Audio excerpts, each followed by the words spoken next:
Hi there, I'm Helena Cobbin, the president of Just World Educational, a small but feisty non-profit that educates for global peace, justice and equality. This year marks the 80th anniversary of the United Nations, the body that has defined and structured the whole of the post-1945 world order. And we're marking this anniversary amidst the ongoing Israeli-US genocide in Gaza, a development that poses one of the sharpest challenges the post-1945 world has ever seen.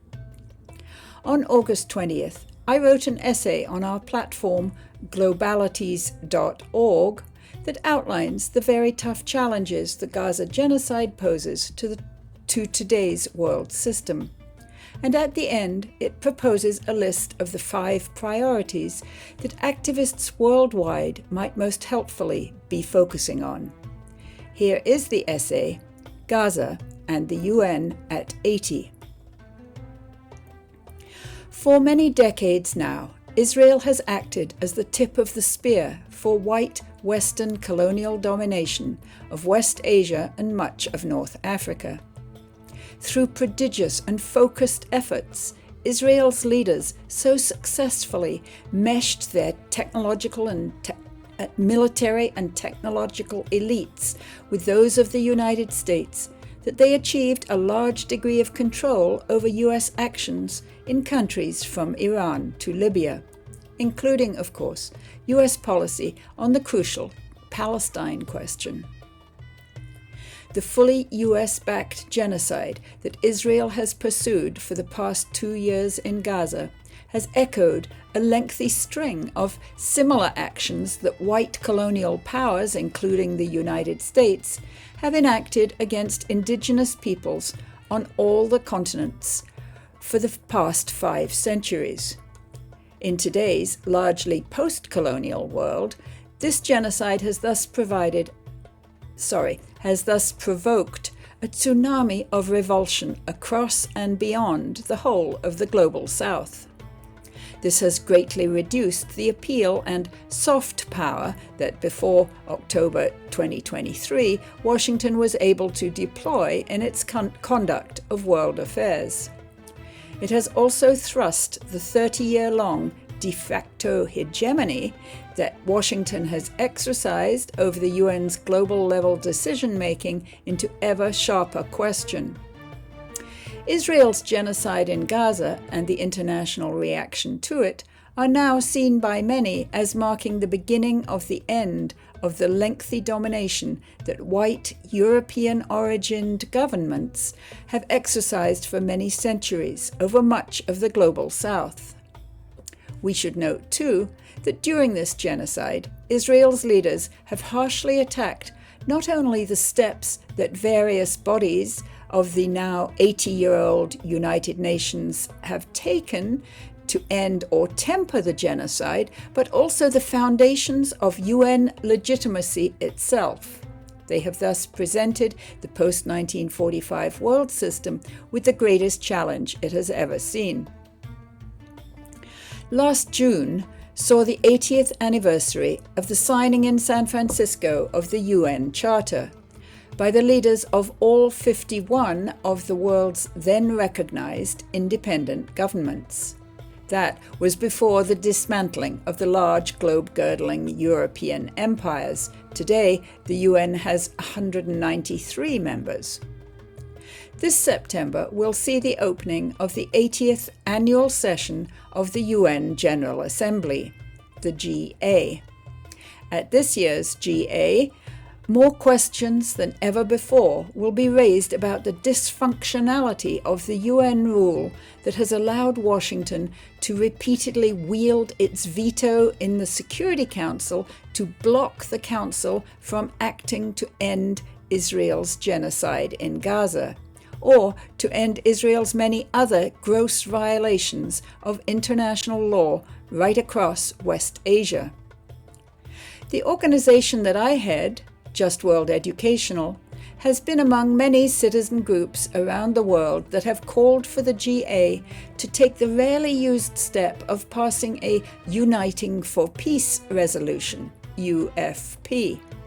which provides a politically powerful, though still only hortatory, way for the GA to confront the veto power that Washington has wielded in the Security Council on the Gaza issue. There is, however, nothing that even the smartest citizen-based groups can do to effect direct change in the GA. For that, we need to rely on visionary and committed governmental bodies.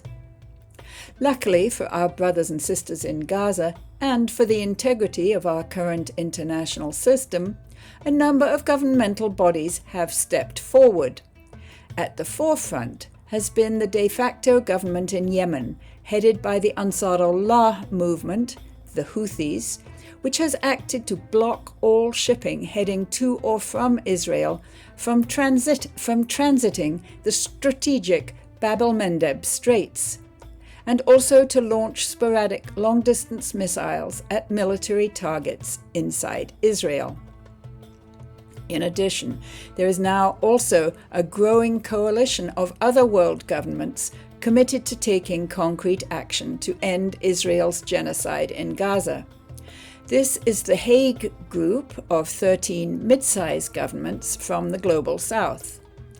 At a high-level gathering in Bogotá, Colombia last month, the Hague Group governments vowed to: Number 1, ban the transfer of any military equipment from their countries or their ports to Israel. Number 2, end any investments their national bodies might have in Israeli state-related funds. And number 3, take other, sadly non-specific, steps to persuade the UN to help the people of Gaza.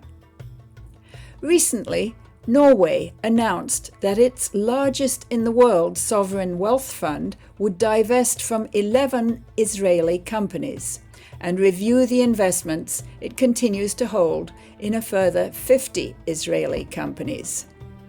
Elsewhere in Europe, the governments of France and Britain have announced moves toward granting a formal recognition to the state of Palestine. That step has almost zero practical weight, and it is also, as I shall explain below, quite possibly harmful to the push for Palestinian rights.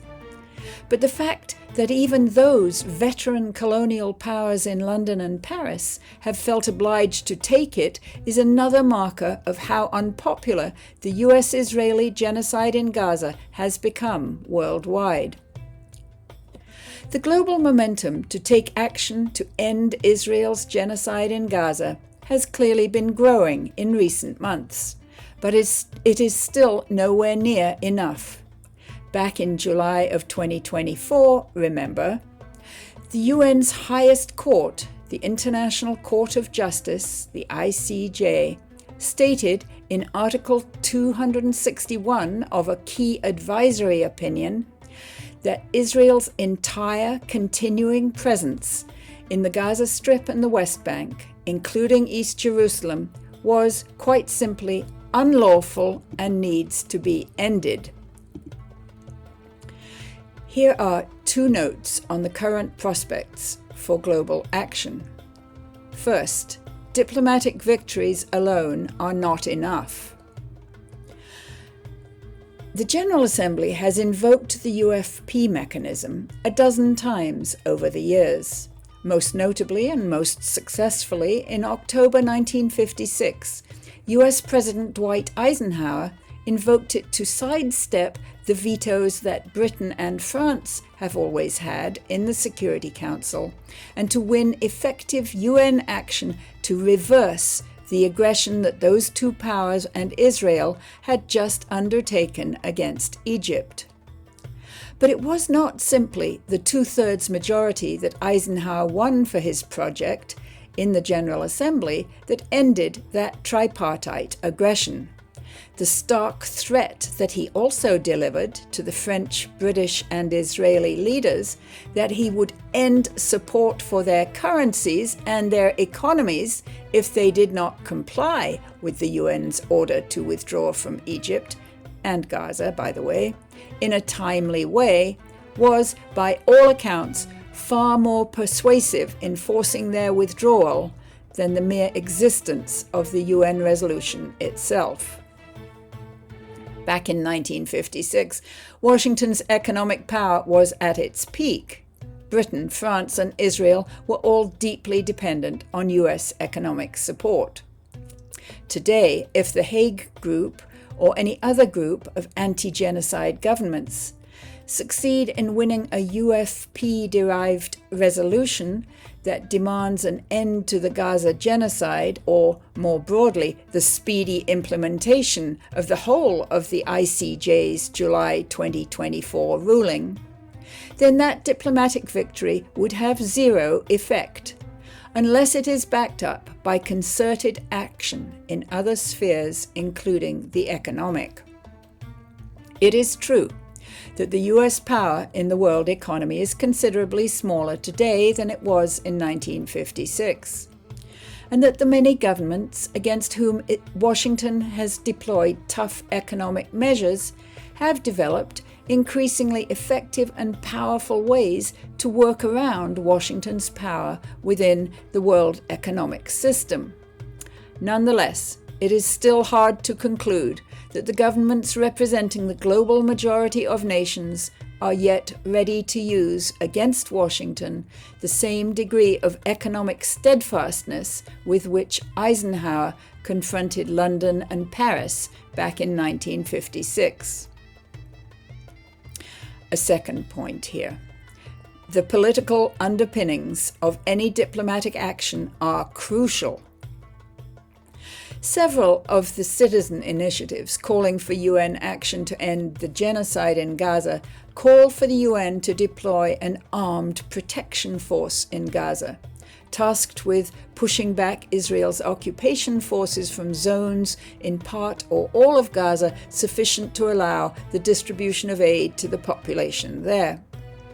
But in locations like Haiti, the deployment of an armed UN protection force in the absence of any clearly stated plan for the post-conflict governance of that country has proved disastrous.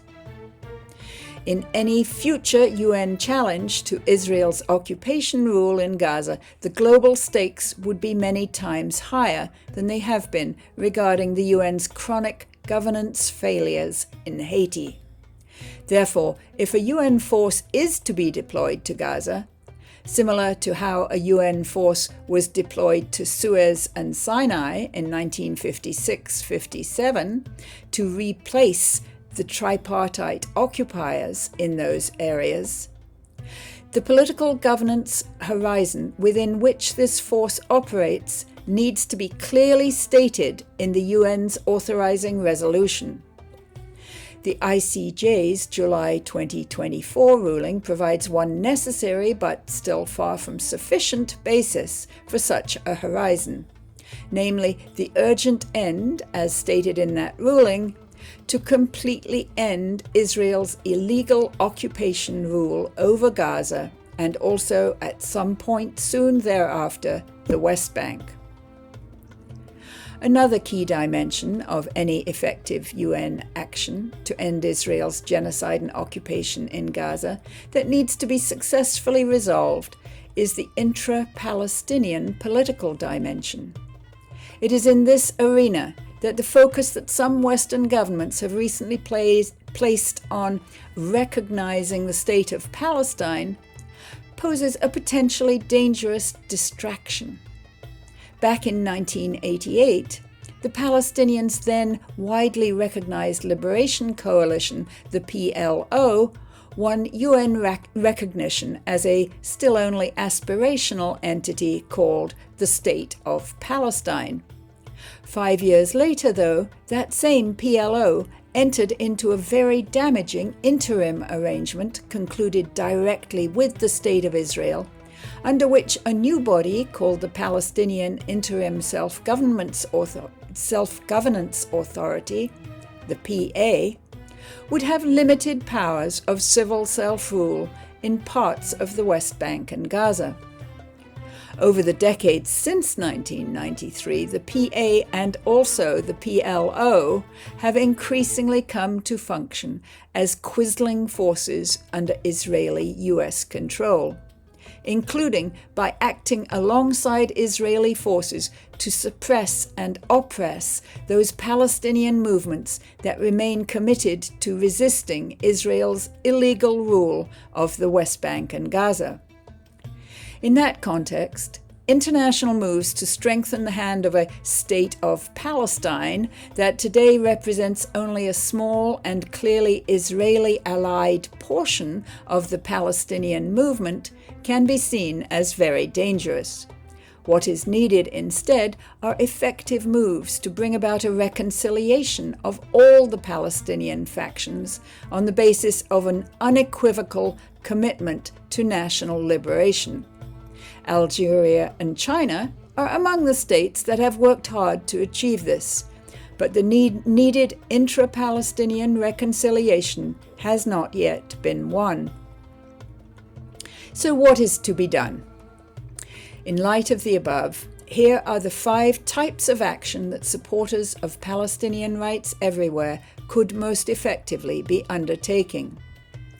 Number 1, work to broaden and deepen the important campaign of the Hague Group. Broaden in terms of working to win support for the Hague Group's campaign from additional governments, and also to publicize it in areas in which little is known about it.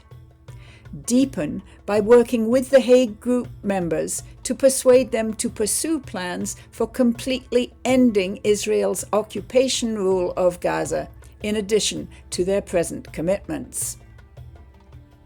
Number 2, advocacy that clearly links the goal of ending the Israeli-US genocide in Gaza with that of ending the Israeli-US occupation of Gaza in its entirety on the basis of international law and the ICJ's July 2024 ruling. After such a genocide, how can the Israeli-US axis ever again be trusted to rule over Gaza or indeed over the West Bank? Number 3, calling on national governments to push the UN, using the UFP mechanism as necessary, to dispatch to Gaza an armed force capable of rolling back the Israeli-US occupation on the basis of international law, with the goals not just of protecting the delivery of humanitarian aid, but also of supporting the Strip's residents and their Palestinian compatriots everywhere in their long-denied exercise of sovereignty over this portion of their homeland.